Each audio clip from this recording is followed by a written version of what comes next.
Assalamualaikum warahmatullahi wabarakatuh. Kali ini penulis ingin menjelaskan mengapa kok motor idle itu justru kegiatan yang paling merusak ya untuk mesin. Jadi ya nggak cuma motor sih, tapi mobil idle juga gitu. Mobil yang idle lama ya, itu juga ngerusak.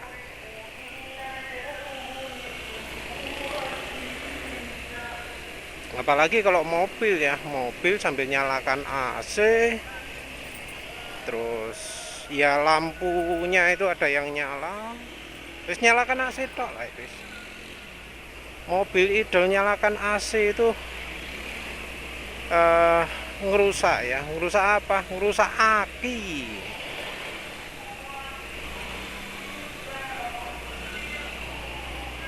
Harusnya motor atau mobil itu pemakaian normal nggak idle. Jadi kalau misalnya ada iklan oli gitu, kan idle yang disebut merusak mesin gitu. Kalau dari sisi lain sih aki ya.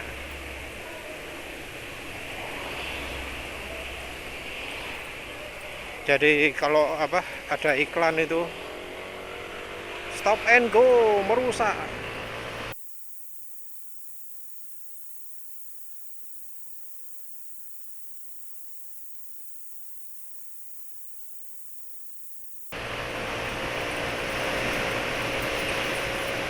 Nah itu kenapa kok stop and go itu merusak? Yang pertama ya, dari sisi aki dulu wis.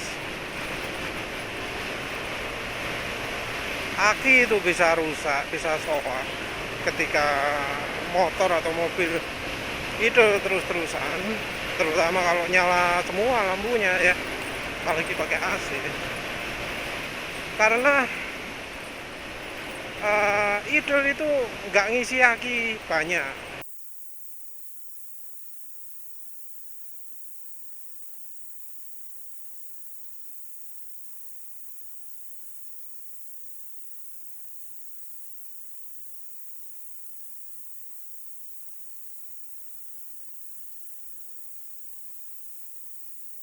Ya mungkin kalau kelistrikan dimatikan semua, lampu nggak nyala gitu ya, ada kemungkinan ngisi. Terutama sih kalau di motor ya, motor kalau idle akinya masih ngisi. Tapi kalau mobil idle AC nyala, apalagi wiper, itu wes cekor listriknya, apalagi sampai lampunya nyala. Karena listrik yang dihasilkan pada saat idle itu sedikit. Jadi hitungannya listrik itu adalah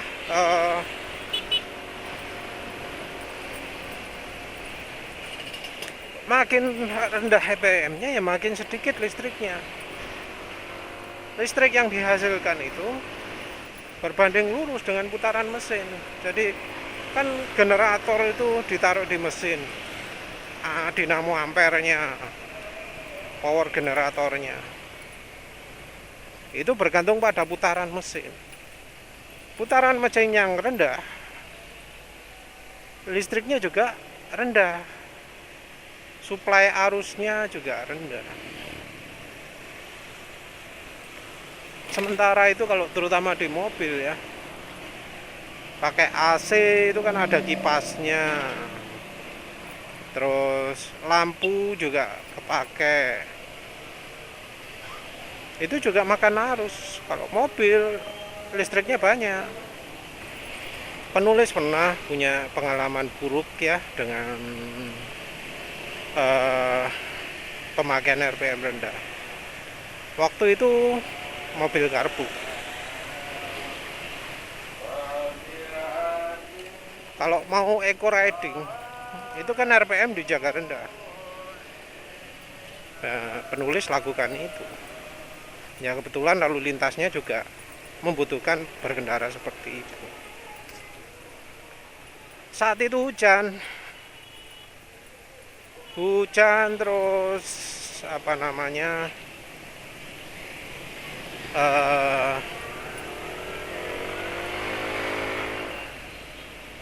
malam-malam nggak pakai AC itu ya, hujan malam-malam, jalannya pelan-pelan karena kebiasaan eco riding ya. Dalam kondisi pelan itu ya pakai RPM, pakai gigi yang setinggi-tingginya, jalan kalem gitu ya. Ternyata ya nggak nututi. Penyebabnya sih karena lampu depan sudah dimodif pakai aftermarket, terang banget lampu depannya. Halogen yang wis terang banget lah wis, pokoknya gak kayak lampu biasa. Dan rupanya ini nyedot listriknya terlalu banyak. Ya selain karena yang masang itu gak ngerti ya, jumlah relaynya aja sak pirang-pirang ya. Relay itu kan makan arus ya. Aku penulis nggak ngerti kenapa kok yang modifikasi pakai relay sak pirang-pirang. Padahal kalau pakai MOSFET itu listriknya bisa ngirit itu. Nah, jadi relay banyak, satu relay itu 250 mA loh. Kalau misalnya 4 kan ya sudah 1 ampere, itu banyak, 12 watt bisa. Lampunya berapa watt itu? Mungkin yang 75 mungkin ya, 75 watt ya. Belum kipas wipernya. Dan hasilnya apa? Langsung berebet guys. Berebet mobilnya itu. Kayak mau mati-mati. Baru digas, jadi nggak diidlekan baru agak nyala. Langsung masih malam-malam jalan nggak pakai lampu depan, lampunya dimatikan termasuk lampu kota. Terus wipernya dimatikan, nggak peduli, nggak pakai wiper walau itu hujan lumayan deras ya. Itu pengalaman buruk pemakaian RPM rendah ya, itu sih bikin aki nggak ngecas ya, karena bebannya terlalu banyak. Saudara ada yang juga mengalami itu. Waktu itu dia keluar kota nggak ada tempat tinggal yang enak gitu ya. Terus akhirnya milih tidur di mobil aja, AC-nya nyalakan. Udah AC dinyalakan, semalaman AC nyala. Sekitar berapa itu? Lumayan lama katanya ya. Dari jam 9 sampai pagi. Enak, turu adem kayak mobilnya ya wis. Bensin habis berapa sih semalaman itu direlakan lah. Lumayan bisa tidur pakai AC kan daripada ke hotel. Nah, apa yang terjadi? Nah, ketika paginya mesin masih nyala. Terus dibawa pergi sebentar, berhenti makan. Nggak mau nyala lagi. Kenapa? Karena ternyata akinya tekor. Karena ternyata ya listrik untuk AC itu lebih besar daripada listrik yang masuk.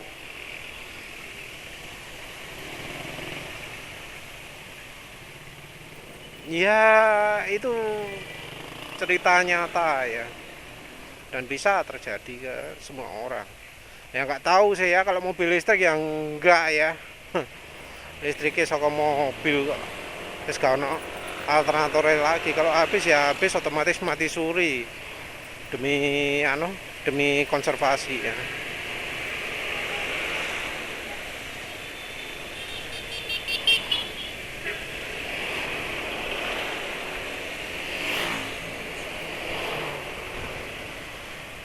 Ya kalau motor nggak pernah terjadi ya, kecuali motor-motor dulu yang nggak dirancang apa, nggak nggak dirancang untuk auto headlamp on ya, itu mungkin masih mengalami hal itu. Jadi kalau berhenti, keadaan berhenti lampunya nyala, bisa aja listriknya nggak ngisi. Nah kalau yang motor-motor baru emang sudah didesain sehingga dalam keadaan idle pun listriknya nggak kurang. Jadi kalau nggak salah ya, penulis pernah baca, sudah lupa di mana, itu untuk menyambut AHO, alternatornya motor pakai yang lebih besar kapasitasnya. Lupa berapa ampere, 7 ampere kali, lupa. Kalau yang gitu-gitu kan sulit informasinya.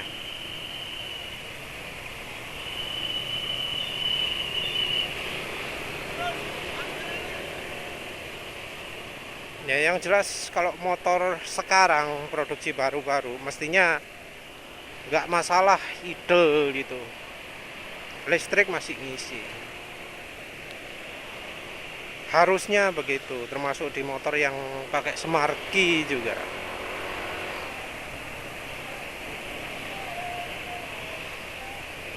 Ya sebenarnya sih kalau untuk motor pakai smart key lebih besar lagi ya, alternatornya, karena kan kalau nggak gitu smart key-nya sendiri nyedot listrik waktu motornya di dalam tanda kutip dimatikan, karena kan matinya nggak benar-benar mati, masih ada komponen yang deteksi.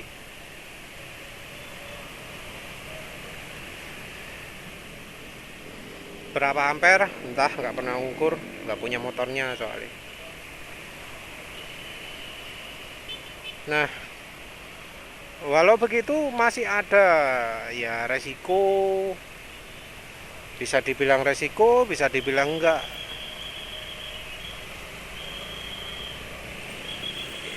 Penulis bilang paling merusak ini ya dibandingkan dengan pemakaian normal.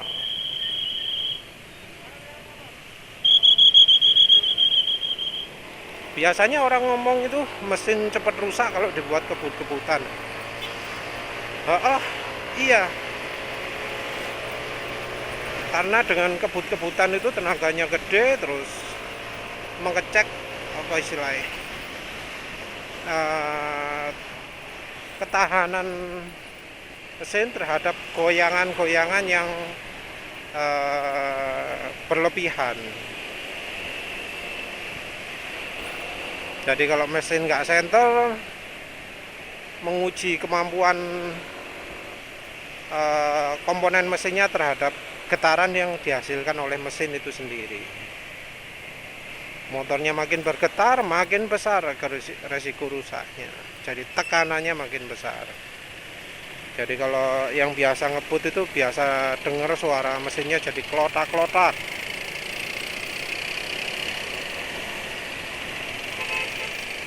Ini penulis nggak nyindir motor depan ya, suaranya kayak diesel ya, Sonic. Kok bisa suaranya kayak motor diesel? Ini dengerin.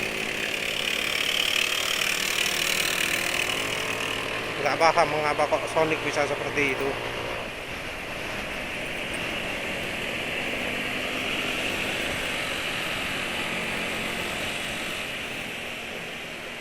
Emang kencang itu menguji kemampuan mesin, tapi idle juga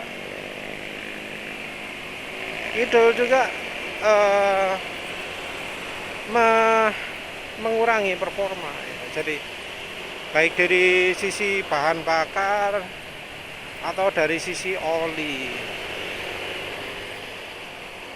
Kok bisa bahan bakar? Karena ya dalam kondisi idle, aliran udara itu tidak sempurna. Jadi untuk bisa pengapian itu sempurna, butuh campuran udara dan bensin, dan agar campuran bisa merata butuh kecepatan udara yang ngalirnya lambat itu nggak bisa membuat bensin tercampur dengan sempurna.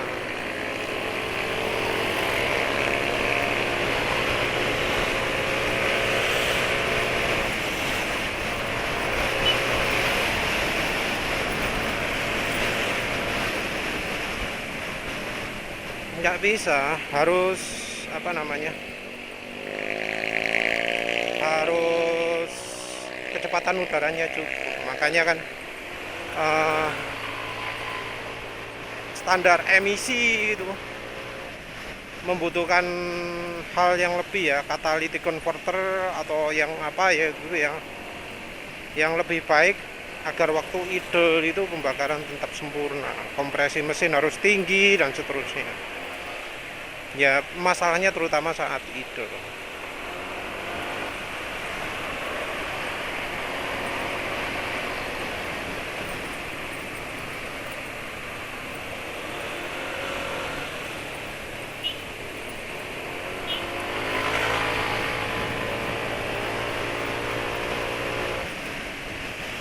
Nah,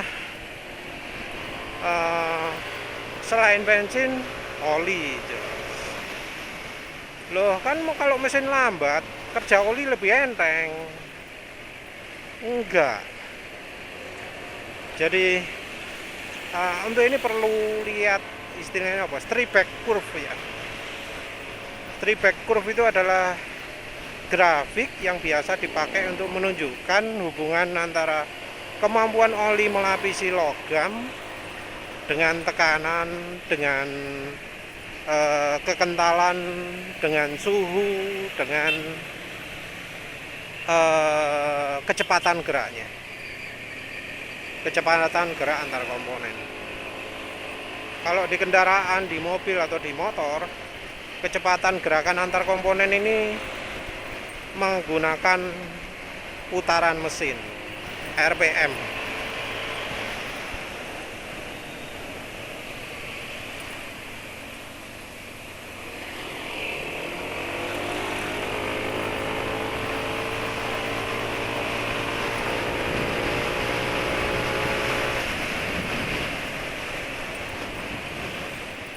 Jadi RPM ini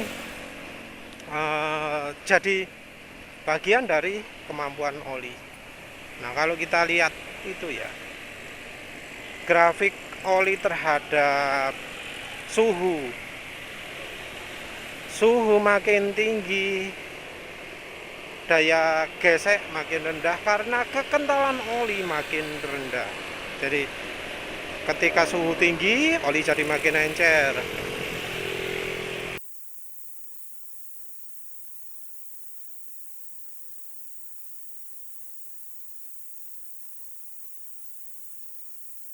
Ketika suhu makin encer, maka kekentalan oli akan menurun. Maaf ya, lagi nggak konsen. Terus pokoknya kalau ketika makin panas, oli jadi makin encer. Ketika makin encer, nah kemampuan untuk melapisi ini berkurang. Kemampuan untuk mencegah bertemunya logam dan logam itu berkurang.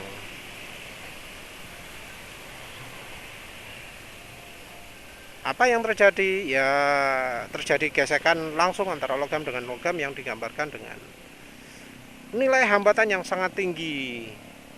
Sementara itu kalau kental, nah kekentalan ini akan jadi penghambat.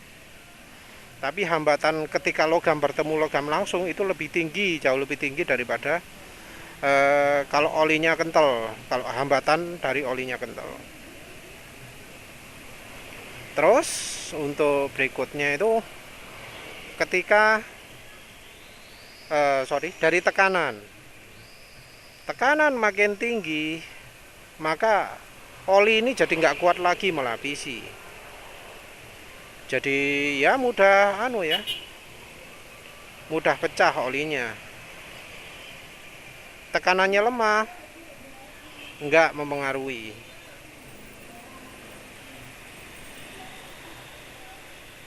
ada idealnya. Kalau tekanan terlalu lemah malah yang menghambat adalah kekentalan. Terus apalagi? Yang terakhir ini adalah dari sisi kecepatan pergerakan. Apa kalau cepat oli itu lebih sulit melindungi? Justru tidak. Justru kalau gerakan komponen mesin ini cepat, RPM-nya tinggi, lapisan itu bisa terbentuk lebih baik. Mungkin sulit membayangkan.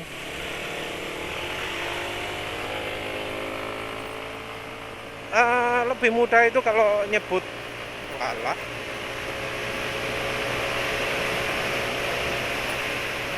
Lebih mudah itu kalau menyebut dari sisi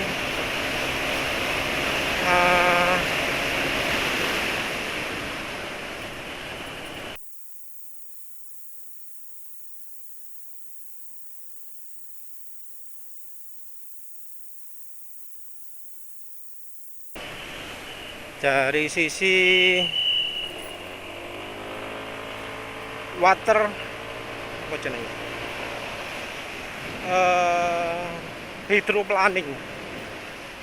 Hydroplaning itu adalah kehilangan grip di jalan yang basah karena saking banyaknya air yang melapisi permukaan jalan. Itu bisa menyebabkan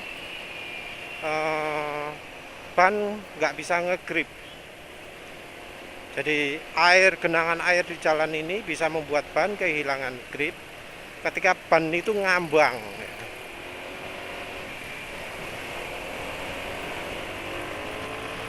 Nah, apa yang menyebabkan ban bisa kehilangan grip?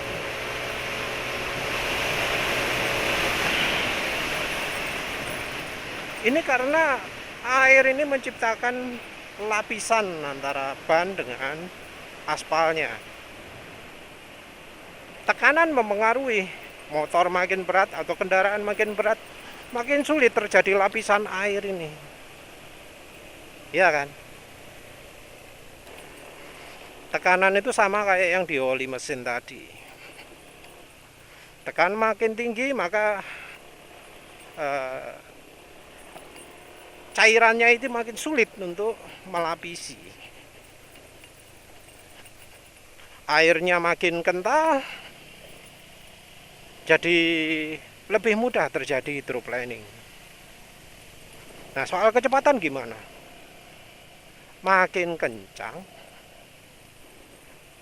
makin mudah terjadi hydroplaning. Nah, itu. Jadi kecepatan ini yang membuat terjadinya hydroplaning.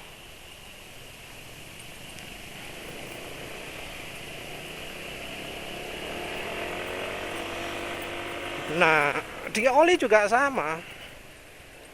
Hydroplaning atau kalau namanya istilah oli elektrohidrodinamik ya. Itu terjadi ketika kecepatannya tinggi. Jadi makin tinggi oli itu makin bisa mencegah bertemunya logam dengan logam. Sama kayak lewat genangan air. Makin kencang itu makin kencang kendaraannya, mobil atau motor, itu maka makin mudah air bisa mencegah ban menyentuh aspal. Kalau kendaraannya pelan-pelan gitu, jalan 10 km per jam, 20 km per jam, nggak akan ngambang oleh air. Ban bisa ketemu langsung dengan aspal. Di mesin juga begitu. Di mesin kalau RPM-nya rendah, ya antara komponen mesin itu akan lebih mudah bersentuhan.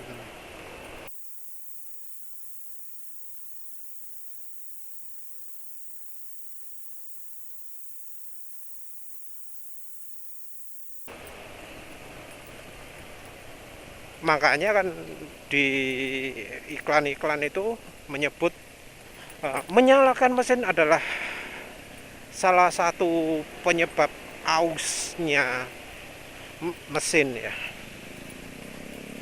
Itu penting. Kenapa? Ya karena itu tadi, karena kemampuan oli melindungi komponen mesin itu tergantung dari kecepatan pergerakannya juga. Kalau pelan sekali, nggak sanggup olinya. Nah sekarang tinggal olinya pakai oli apa? Oli yang terlalu encer ya, itu pasti yang akan mempercepat kerusakan mesin juga. Oli yang rekomendasinya untuk negara Jepang ya, yang suhu sana itu 24 derajat itu termasuk panas. Yang nggak cocok lah yang untuk Indonesia yang suhu 30 derajat itu termasuk minim.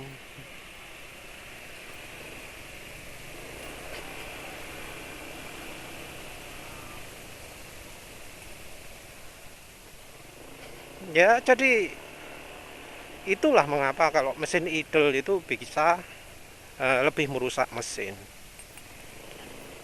Kalau motor matic ya itu seringnya masih agak terbantu karena bearing untuk noken asnya pakai pakai bola atau pakai taper atau pakai silinder gitu.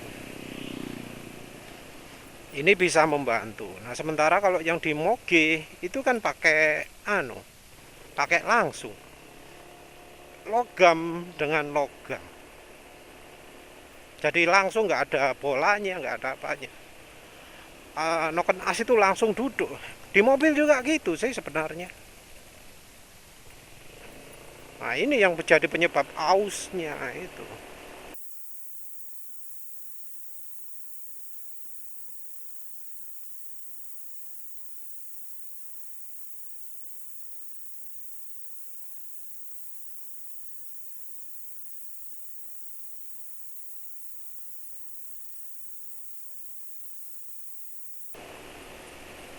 Terus apa dong solusinya kalau gitu? Makanya kalau di mobil atau di motor moge, kalau manasi, kalau untuk ngisi aki itu disarankan pakai charger khusus. Ojo manasi, ojo diidol suwi-suwi. Itu caranya motor murah itu. Bukan untuk moge. Kalau untuk moge aki kurang ya di sterek langsung. Nggak pakai menyalakan mesin idle lama-lama. Kayak motor-motor balap itu, makanya kan idle-nya itu tinggi ya, 5000 rpm. Gitu. Tujuannya apa? Ya itu tadi untuk mencegah aus. Ya wis lah, itu aja ya. Ini suara mesin motor penulis sudah mulai kasar. Rencana pakai amsoilnya kayaknya nunggu disela sama pakai Mesran B40. Tapi pakai Mesran B40 nya nunggu bensinnya ngisi Pertamax dulu ya. Soalnya curiga suara kasar ini gara-gara pakai BP95. Ya wis itu dulu. Terima kasih sudah menonton. Assalamualaikum warahmatullahi wabarakatuh.